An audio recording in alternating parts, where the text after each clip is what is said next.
뉴질랜드를 방문하고 또 상해를 둘러서 한 11일 동안 여행 중에 아주 특별한 그 소식을 하나 받았습니다. 작년 저희가 인권위에서 포럼이 끝난 후에 그 친동성의 인권단체에서 자기네들 어떤 연맹, 아시아 연맹에 속해 있는 홈페이지에 우리의 일을 모두 전환 치료를 하고 있다는 그런 비방의 글을 영문으로 올렸던 것을 제가 본 일이 있습니다. 그러나 그런 일들은 항상 있는 일이기 때문에 저희들이 그렇게 걱정을 하지 않았는데 그 내용을 수정하고 더 교묘하게 만들어서 유엔에다가 제소를 한 겁니다. 유엔 인권위에다 이렇게 영문으로 자세히 4페이지가 되는 이런 논량을 제소했습니다.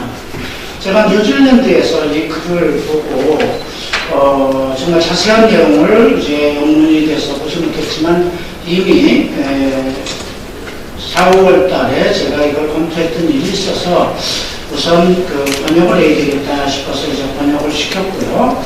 또 돌아와 보니까 한국 정부의 유엔 인권위 관련 쪽에서 한국 정부에 권고문을 보냈어요. 오늘 이 문제에 대해서 잠깐 나중에 우리 그 토론자로 나오신 변호사님께서 잠깐 언급을 해주시겠지만 이것은 물론 활동성의 전환치료라는 제목으로만 된 것이 아니고 한국 그 정부에서 일어나고 있는 많은 인권 문제에 대한 권고문인 것입니다. 우선 유엔이라는 기구가 인권 문제를 다루기도 하는 그런 중요한 일을 하고 있기 때문에 각 나라에서 행하는 인권 실태를 조사하고 잘못된 것에 대해서 권고하는 것은 당연한 것이라고 생각되지만 대한민국이라는 나라는 정말 그 대통령에게 연자를까지 붙이는 그런 정치 형태의 발언이 일어나고도 감옥에 들어가지 않아도 되고 정말 막말을 해도 정말 인정을 받는 그런 사회가 되어 있는 상황 속에서 유엔이 이러한 권고문을 통해서 우리나라에 보낸다는 것은 우리나라가 그만큼 약소국가가 아닌가. 우리가 미국을 위시해서 유엔에 이렇게 발목이 잡혀서 질질 끌려가야 되는 것인가 하는 것에 좀 통분했습니다. 그래서 나라가 먼저 잘 되겠다는 그런 그 신념과 각오를 갖게 되었고요. 자, 오늘 저희가 이제 이 내용을 전부 저희들이 번역을 해서 여러분들에게 드렸으면 좋겠는데 제가 급히 이 발제문을 만드느라고 중요한 부분만 발췌했습니다. 나중에 필요하신 부분들이 있으면 저희 쪽에 연락을 해주시면 저희가 이메일이나 다른 방법으로 보내드리도록 하겠습니다. 자, 먼저 지금 여러분들이 가지고 계신 발제문을 좀 봐주시고요. 이들이 지금 한국 정부와 게이와 레즈비언에 대한 전환치료 지시 관련 책임자들에게 보내는 아울렛 서한이 나는 아울렛은 알아도 아울렛이라는 단어를 처음 이번에 읽게 됐는데요. 무슨 노골적인 집단 뭐 이런 의미를 가지고 있더라고요. 그러니까 친동성애, 자기네들의 성소수자들의 인권을 위해서는 노골적으로 행동을 하는 그런 집단인 것 같습니다. 더군다나 한국의 83개의 시민단체, 거의 다 좌파와 부동하고 있는 그런 단체들의 연명으로 해서 유엔에다가 이제 저희 탈동성애 운동을 하고 있는 사실은 저희 홀리라이프와 저를 공격하기 위한 것이라고 생각합니다. 또 저희가 유엔에 가서 탈동성의 인권에 대한 항의문과 요청문을 저희들이 제출하고 왔기 때문에 아마 저쪽에서는 재빠르게 더 이런 움직임을 갖고 있지 않았나 이렇게 생각을 하는데요. 그래서 유엔 자유권 규약심의위원회에 이러한 날조된 허위 사실을 보냈다는 것이죠. 먼저 두 개의 그림을 보면 우리가 이것은 첫 번째 거는 바로 이 국회에서 제1회 탈동성애 인권 회복을 위한 대안이라고 13년도 11월 18일에 시작한 것입니다. 탈동성애 인권 포럼이 그날 처음 시작된 것입니다. 두 번째는 그 다음에 3월 19일에 국가인권위원회에서 탈동성애 인권 회복을 위한 국가의 역할이라는 제목으로 저희들이 세미나를 했습니다. 그 자리에 우리 박용렬 목사님도 와 계시고, 여기 저희 탈동성애 가족 대표도 있고, 여기 거의 저희 주최 측은 다 이 세미나에 참석했던 분입니다. 그리고 제가 가지고 있는 그래서 혹시나 내가 세미나 도중에 전환치료라는 그런 타이틀로 내가 세미나를 한 일이 있는가, 발언을 했는가. 저는 원래 이 문제를 어떠한 특별한 정말 아픔과 고통과 동성애를 통해서 정말 받은 그 동성애의 굴레를 씻기 위해서 43년의 그 굴욕을 정말 종교적인 어떤 그런 힘과 능력을 통해서 벗어났는데, 제가 지금까지 어디에 가서라도 이것은 심리학이나 정신의학이나 특별한 다른 치료로 해결될 수 있습니다라고 얘기한 일이 한 번도 없습니다. 그래서 이 두 발제문을 제가 면밀히 검토를 해봤습니다. 내용은 없었던 내용입니다. 저는 동성애 문제를 하나의 윤리적인 죄, 도덕적인 죄, 또 하나의 성중독의 하나의 일환, 모든 인간이 지을 수 있는 죄 중에 하나. 담배도 필 수 있고 술도 먹을 수 있고, 담배나 술은 죄 중에 들어가지 않지만 우리 기독교적인 종교적인 영역에서는 죄로 불의한 걸로 언급되고 있습니다. 그래서 저는 기독교적인 관점에서 항상 어떤 발제를 하고 주장을 하기 때문에 이 동성애 문제를 치료가 가능한 질병으로 놓지도 않았고 타고난 유전인자가 있는 것으로도 놓지 않았다는 것입니다. 그것이 지금까지 시종일관 제가 탈동성애 운동을 하고 동성애 사역을 하면서 언급된 모든 집회와 모든 강의에서 있었던 내용입니다. 아마 여러분들도 책을 보신 분이 있겠지만 최근에 나온 리에용마라는 자서전에도 이것이 병원에서 치료될 수 있다는 언급은 한마디도 없습니다. 그럼에도 불구하고 이들이 우리가 홀리라이프가 탈동성애 운동을 하면서 전환치료라는 것을 언급하고 있고, 이미 미국에서 전환치료라는 것이 이제 잘못된 것임이 이제 공인화되어 있는, 그리고 또 몇 개 주에서는 법적으로 금지되어 있는 이 사항을 한국에서 친동성애자들, 성소수자들을 압박하고 그들의 인권을 정말 침해하기 위해서 이 홀리라이프라는 단체와 이현아 목사가 이런 일을 한다, 이런 허위로운 공문을 보냈다는 것입니다. 그리고 더 개탄한 것은 왜 공공시설물을 이런 동성애자들의 인권을 짓밟는, 배방하는 홀리라이프 측의 세미나에 이런 참소를 주느냐. 그래서 여기 김성민 의원이라든가 또는 국가인권위에 우리가 배움통가요, 거기에서 세미나를 했던 그것을 공격하는 거예요. 실무자들을. 그들에게 왜 아무 조치를 하지 않느냐, 이런 논지까지 하고 있죠. 사실 대한민국 정부기관은 국민의 것 아닙니까? 우리가 세금을 내고 있고 합법적으로 우리가 다 사용할 수 있는 그런 것인데도 불구하고 동성애자들만 사용할 수 있는 것처럼 그런 인상을 줬어요.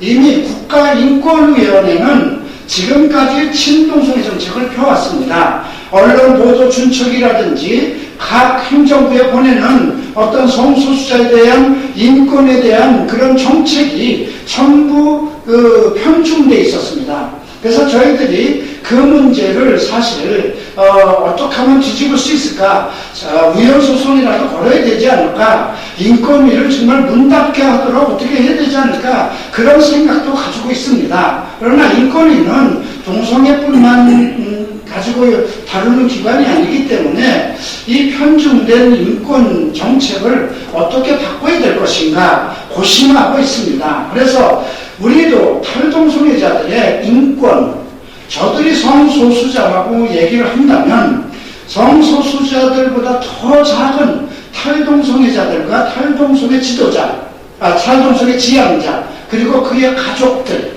아주 소수입니다.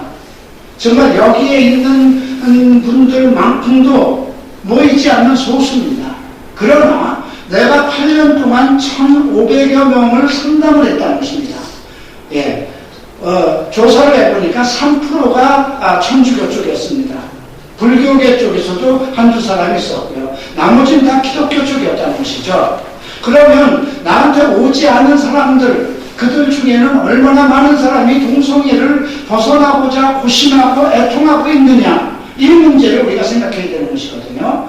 그런데 또 이들은 마치 이런 기관에서 우리가 세미나 하는 것이 불법이냐, 또 이런 것을 대여해준 그런 당사자와 정부기관 건물을 우리가 사용하는 것이 잘못된 것이면 호도하고 압박을 가했다는 것입니다. 두 번째로 이제 B양에서 제가 다루는 것입니다. 아웃라이트 액션 인터내셔널이라는 아웃라이트라는 이 단체는 대한민국 정부 당자들에게 한국 정부 부지 건물에서 동성애 혐오단체들이 주관하는 두 전환치료 세미나가 개최된 것에 대한 우려 표명을 서한을 발송했다. 이게 참 말이 안 되는 거잖아요. 대한민국에 있는 데서 대한민국 국민이 정식으로 합법화된 절차에 따라서 시설을 쓰는데 이것이 잘못됐다고 유엔에다가 이런 서한을 보내는 이 의도가 참으로 불순합니다. 그리고 이제 그런 전환치료가 지금 미국이나 몇 개 국가에서 잘못됐다고 이미 해서 미국의 몇 개 주에서는 전환치료법을 금지하고 있습니다. 그러나 이것이 모든 전 세계에서 통용되는 거 아닙니다. 그리고 제가 전환치료에 대해서 저는 생각지도 않고 가르치지도 않고 언급도 하지도 않지만 이건 의학계에서의 얘기잖아요. 의학계에서 이 동성애 문제를 과거에는 그 미국에서 앞서서 동성애 문제를 그 질병으로 다뤘습니다. 그러니까 그 1952년도에 미국 APA 정신의학협회에서 그 동성애 문제를 성독착증으로 정식으로 질병 코드에 올려놨던 것입니다. 그런데 1939년도에 스톤홀 항쟁이라는 동성애자들의 어떤 인권 항쟁이 일어났습니다. 그들을 단속하려고 하는 그 경찰들과 부딪혀서 스톤홀 항쟁이 일어났는데요. 그 항쟁의 범위가 점점 전국으로 확대가 돼서 미국 정신의학회를 압박했습니다. 너희들이 이것이 정신과 치료로 다뤄서 질병으로 다뤄서 이것을 해결할 수 있다면은 증거를 대라. 근데 증거를 대지 못했습니다. 그래서 결국은 이제 문제점이 발생되었고요.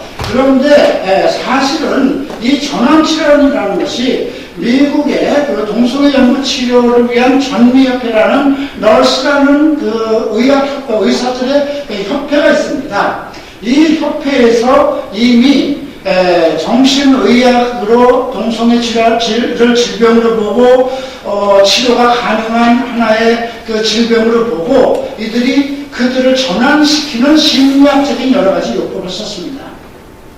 그걸 통해서 제가 접수한 많은 글 속에서도 많은 사람들이 도움을 받았다. 그리고 동성애는 해결될 수 있다는 확신을 받았다는 많은 내용들을 저도 참조한 바가 있습니다. 저는 솔직히요, 지금 목사가 돼서 그렇지만 제가 저와 상담하고 있는 정말 수많은 동성애자들과 동성애자들 가족들은요, 그냥 무당에게 구슬에서라도 나면 그게 왕이라는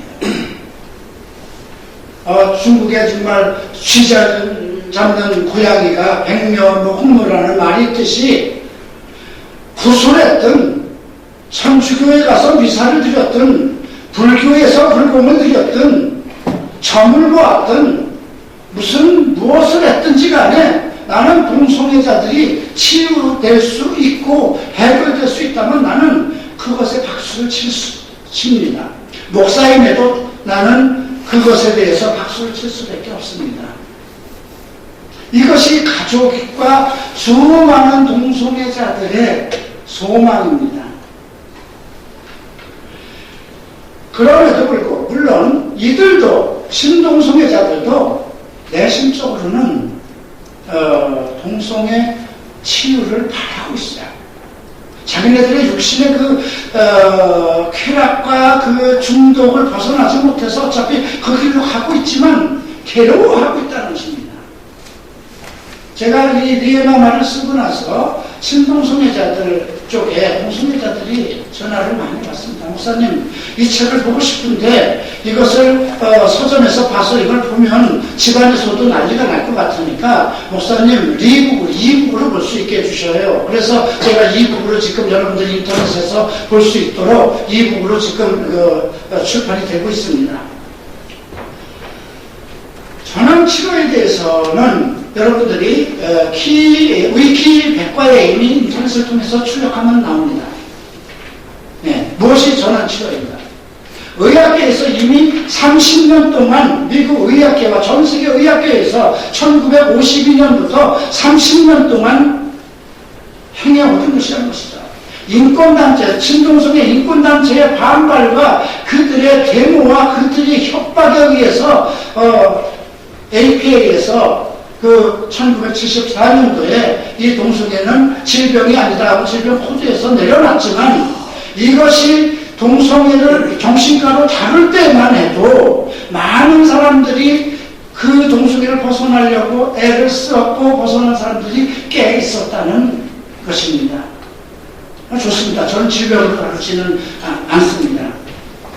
그래서 오늘 제가 여러분들에게 정말 말씀드리고 싶은 것은 저 내용에 대해서 내용은 이미 제가 발제문을 다 드렸으니까 내용을 참조해 주시고요. 우리는 탈동성애 운동이라는 홀리라이프 단체는 전환치료를 하지 않습니다. 그리고 지난번 인권위에서 민성길 의학 박사님께서 정신과 박사님께서 나오셔서 토론자로 나오셔서 전환치료에 대한 소개를 하셨어요. 그리고 그분도 의사였기 때문에 동성애자들을 이제 상담을 하고 또 전환치료 방법을 통해서 그들을 변화시키고 한 체험을 말씀하셨습니다. 그분은 혐오치료는 안 된다. 혐오치료가 뭔가요? 어떤 약물이나 정기요법이나 이런 걸 통해서 하는 것은 안 된다. 그러나 심리요법을 통해서 그들을 위로하고 그들의 상처를 돌보고 그들의 과거를 정리하게 하고 하는 그런 전환치료는 지금도 가능하다고 생각하고 있고 또 전 세계에서 그것을 따르는 의학자들도 많다. 그런 논지를 하신 겁니다. 그거 틀린 말 아니지 않습니까? 그래서 저는 이번 이참에 정신의학계에서도 좀 더 구체적으로 이 동성애가 의학적으로 치료될 수 있다는 그 확증을 할 수 있는 그런 증거들과 근거들을 좀 많이 발표해 주셨으면 좋겠고요. 저희들 홀리라이프의 입장은 기독교적인 관점, 내가 기독교적인 관점으로, 즉 성경적인 가르침의 방법과 그 다음에 믿음의 투쟁과 그 다음에 우리 안에 우리 믿는 자들 안에 역사는 성령의 능력으로 동성애를 탈출했기 때문에 나는 다른 사람들에게 치유라는 말을 씁니다. 치료라는 말은 의학적인 용어이지만 치유라는 것은 마음의 상처와 정신적인 고통과 또 여러 가지 중독을 하나님의 방법으로 치유할 수 있기 때문에 치유라는 방법을 사용하고 있습니다. 그래서 여러분들도 앞으로 저들의 주장에 대해서 좀 명백하게 좀 외부 사람들에게 정말 인권의 동성애자들이 이렇게 83개 단체들과 정말 협의를 해서 유엔에까지 이런 허위 날짜를 유포하는 이유가 무엇인가? 저희가 무엇인가? 저희들을 일을 하지 못하게 하는 것입니다. 탈동성애 운동이 저희들에게 치명적인 겁니다. 탈동성애자가 나오기 때문에 문제거든요. 지금 저희 쪽에는 이제 곧 저희가 동성애 치유 상담학교를 3월에 개강합니다. 이것은 사이버로 저희들이 할 것이고 영문으로 전부 다 번역과 일본어로 중국어로 전부 다 번역을 해서 사이버 대학으로 운영해 나갈 것입니다. 이것을 위해서 지금 한국교회가 많이 애를 쓰고 있는데요. 저는 이 동성애자들의 복음을 전하고 그들을 치유하는 일에 이러한 압박이 있으면 있을수록 우리 한국교회와 또 각 종교계가 힘을 실어주시기를 그렇게 부탁드립니다. 감사합니다.